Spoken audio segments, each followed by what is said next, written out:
Esta fin de semana, as visitas dos cruceiros volveron a Vilagarcía de Arousa. Coa parálise provocada polo confinamento na pandemia e as seguintes restricións, a vila non puido recibir buques turísticos durante máis dun ano e medio.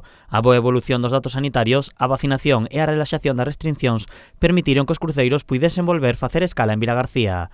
Foron concretamente 2 buques os que permitiron que a nova normalidade comezase pro porto de Vilagarcía. Os cruceiros Marina e Bolete atracaron o sábado nos portos de Camboa e Ferrazo. Entre as dúas embarcacións desembarcaron en Vilagarcía máis de 2.400 persoas, incluindo tripulación e visitantes. O primeiro dos barcos, o Bolete, chegou ao porto de Ferrazo procedente de Motril. É un buque con bandeira das Bahamas e cun tamaño de 237 metros de eslora. Operado pola compañía Fred Auslen, nel viaxan 480 turistas e a súa seguinte escala será o porto de Dover, en Inglaterra. O segundo buque en atracar foi o Marina, unha embarcación con bandeira nas Illas Marshall e 239 metros de eslora. O cruceiro, procedente de Xixón, fixo o seu atraque no porto de Comboa, coa visita de 477 pasaxeiros. A súa seguinte escala será no país veciño de Portugal, concretamente no porto de Lixoes.